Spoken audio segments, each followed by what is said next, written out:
Hello, my name is Natalie Chabelle. I'm a graduate student at New York Medical College, and I'm here in South Kent, Connecticut, nestled in the hills of Litchfield County. And this is a female Randall cow.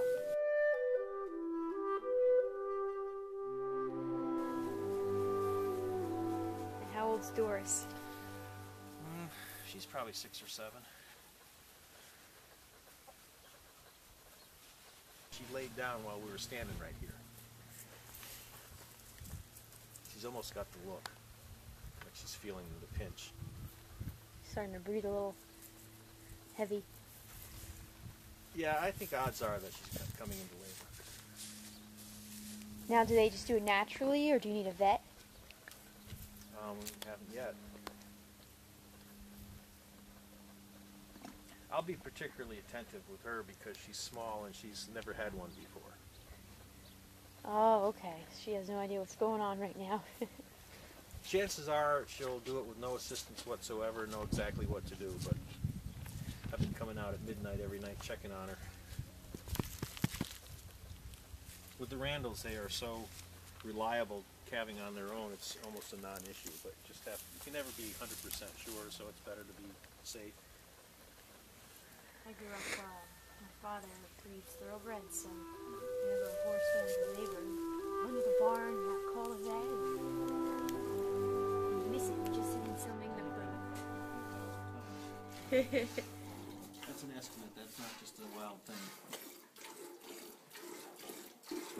And from this point, what makes it safe to drink, even though it's still raw? I would turn that around and say, what makes it unsafe to drink? Well, if he was saving that for us to drink, he would have washed the cow thoroughly. Okay. The other would have. I go through a whole thing with sterilizing the equipment and all that Okay. to save it for the house. This is just going to get fed to pigs, so it doesn't... It's going right to the pigs, okay. You know, if I was saving it for us, I'd have the bucket and the strainer all sterilized, and then I'd bring out a bucket of hot water, a two-sided bucket, one for washing and one for rinsing, and I'd put a little peroxide in the rinse water just to kill anything. And you put it in the fridge and you drink it. Filter it here, take it to the house and put it in bottles and chill it down, and then it's ready to drink. And how long have you been drinking raw milk? I'm not sure. 20 years? I was pretty much lactose intolerant, at least I thought I was, until then. It turns out I wasn't lactose intolerant, I was pasteurized milk intolerant. And is that because it gets rid of a lot of the healthy enzymes in the pasteurization process? Not really sure why. Could be the homogenization. Maybe my body didn't like how small the fat globules were from the homogenization. I really don't know. Or it could be that the raw milk contains the microbes that are required to digest the milk. So it's like a total package. Mm-hmm.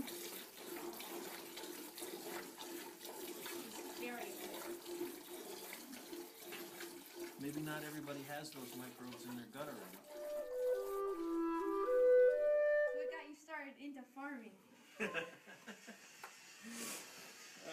I don't know. My grandfather was a farmer, and I guess it just struck a chord. I know what got us started. Phil was a vegetarian. And I said, oh, why can't we have our own cows? Good question. His objection was, the way they were treated and fed.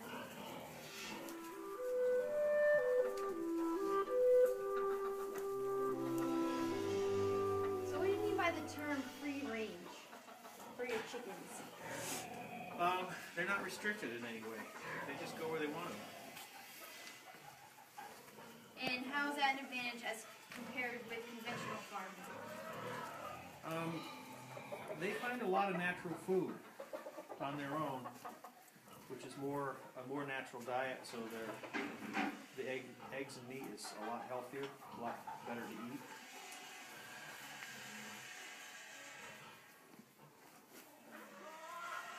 They're out there getting bugs and grass and all the good stuff that really they don't get at all in a conventional setting. You get whatever's fed to them. And what is our lovely cow eating here? This is grass? That's hay. Hay? It's what they call second cut hay, which is a higher quality than the first cut. When grass grows in the springtime, its first urge is to reproduce, so it wants to put up a seed stock, and that's when it makes the most volume, but the seed stock itself is not very high in nutrition. So the first cutting hay is not generally as nutritious as the second, because the second is more like your lawn. It's not trying to make seed anymore, so it's all leaf.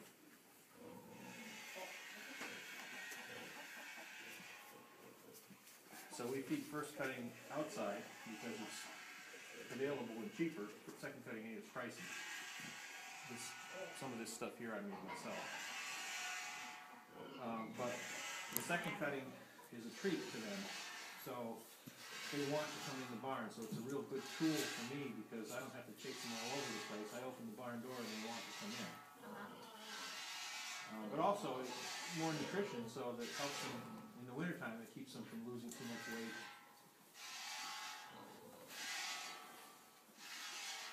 And they also eat grass, right? That's their main diet when there is grass. Okay. This time of year, of course, there isn't any, unless it's a management thing too, because you can stockpile grass for grazing in the wintertime. I just don't have enough of it, so it usually gets all gone by October. But if I had lots and lots of land and wasn't overstocking the animals in a winter like this, it graze right through the whole winter. It doesn't have to be growing to be good to eat. I mean, nutrition is lower, but it's still better than hay. And it's surprising how green it is down under the brown stuff that gets frost-killed. And what is the advantage of feeding grass and hay as opposed to conventional farms? A lot of them feed them corn. Well, corn is kind of fed as a crush because it takes an average animal and, sort of takes the guesswork out of what it's producing. But the downside is that cows really aren't designed to eat grain, and it acidifies the rumen, and they can end up with more health problems. They end up with more somatic cells in the milk. Generally, it's just not as healthy for them. And so one of the main reasons for feeding grass for a lot of small farmers is for the human health benefits of the omega fatty acid profile.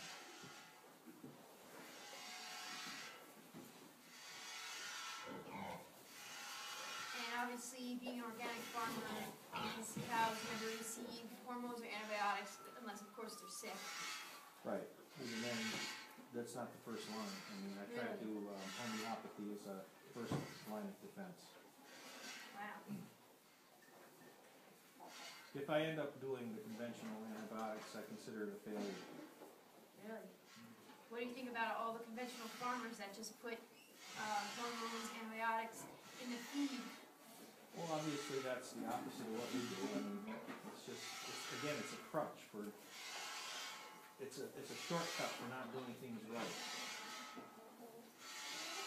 It's all part of the whole mentality of producing things as fast as you can and as cheaply as you can. It's not about the quality of the product or the health of the animal, it's about producing a commodity. So there's a huge number of issues that get fallen by the wayside when you farm. It's bad for everybody. It's bad for the land, it's bad for the people that eat the products, and it's bad for the animals.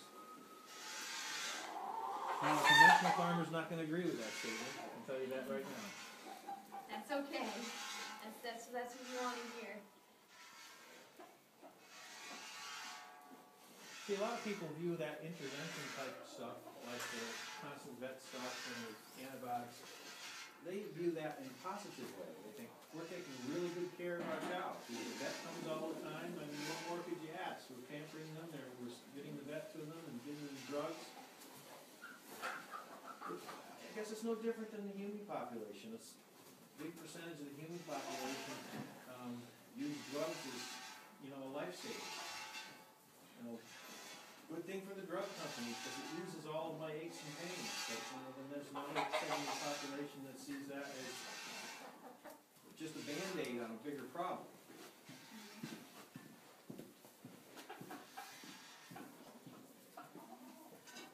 And there are a lot of tangible benefits to doing it organically, not the least of which is we don't have the vet in because we don't need to have the vet in. Over the last several years, the only time the vet has come really is if we're selling an animal and need to get some papers drawn up. We almost never have the vet in for any health problems with the animals because they don't really have them. Wow. Why is that, would you say? They're allowed to lead a natural life. It's no different from humans, you know. If you feed humans a diet of Twinkies, they're going to get sick. Yeah.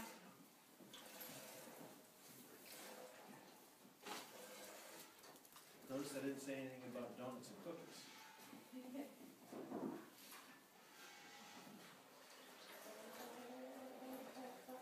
Where do you get your chickens from? Lots of places. If I'm buying heritage breed chickens, I get them from a hatchery in Iowa. That's sort of like a preservation project. They have lots of different rare breeds, and they also have very good chickens. In the case of what I got now, largely, as I said before, it's stuff that I picked up on Craigslist for free or cheap, just to get some eggs.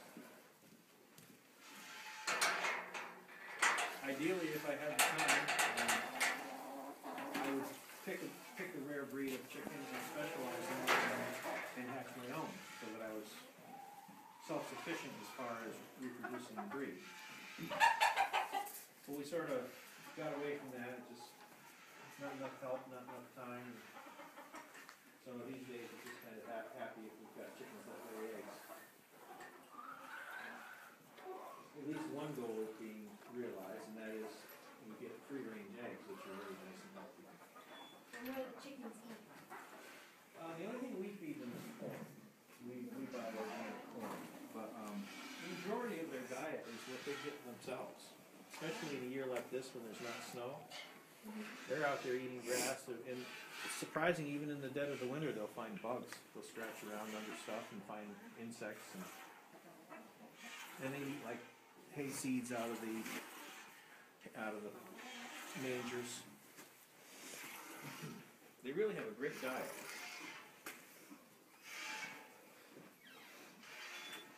Would you say they live longer than conventionally raised chickens? They do for more than one reason. Conventionally raised chickens have a lifespan of about one egg-laying cycle simply because they consider to be uneconomic after that. I don't know how long they live if you just kept them going. Ours live, we have chickens that are 8 or 9 years old.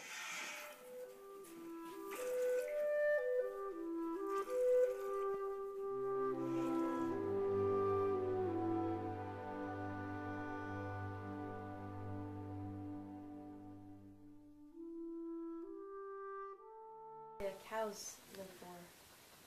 I've got one that's 20 years old, Wow. Similar to horses then. I'd say. Horses may be a little longer. A little longer. I had one that was, I think she's still alive. She's my age, 29.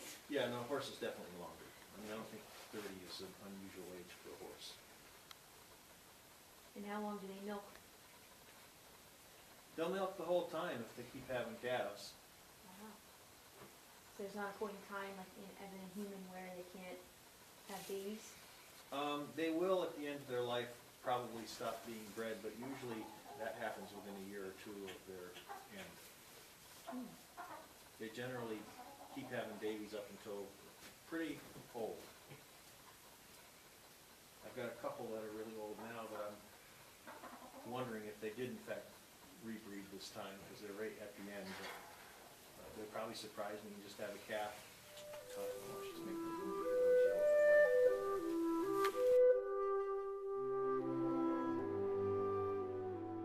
Is that that breed of the Tamworth, or? No, actually all pigs, except for maybe like a pot-bellied pig. Pigs get big if you let them. Yeah. And how long do they live? I'd say their useful life is probably about 8 years. They get, their mobility suffers when they get older, you know, their joints get stiff, and so they don't have the lifespan of other farm animals. But I'd say you could go for a good 8 years, especially if you're raising them naturally. The problem with raising them conventionally is they do want to get so big and so fat that it's a challenge just to keep them from getting incredibly obese. Mm-hmm. Tamworths have an edge on that because they're a naturally lean pig. Even when they're fat, they're much leaner than a commercial pig. Commercial pig will just turn into a butterball. And are pigs now a lot leaner than they used to be, say in the 50s? I read somewhere. I think it depends on the breed. I wouldn't make that as a blanket statement. I think they're trying to make them leaner. What's the difference between Berkshire pork and Tamworth pork? Well, it's just two different breeds, and I don't really know what the difference is as far as eating quality. I wouldn't know without actually trying it. You see that a lot on menus. Mm-hmm. Yeah, Berkshire. It's an in thing. I go with the Tamworths because I've never seen a carcass that was their equal. I mean, I've raised them out so that their hanging weight was over 300 pounds, and they were just spectacular as far as, you know, the right relation of fat to the lean. And you couldn't do that with a lot of breeds; they'd just be fat. Right.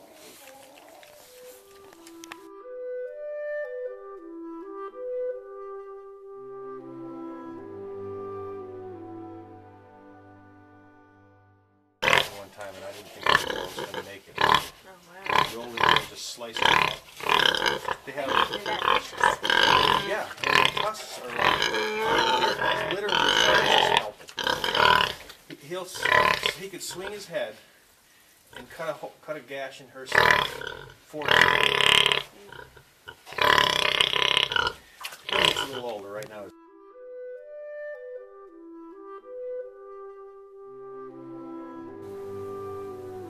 They don't look very stressed. This is a good life for a cow. Yes.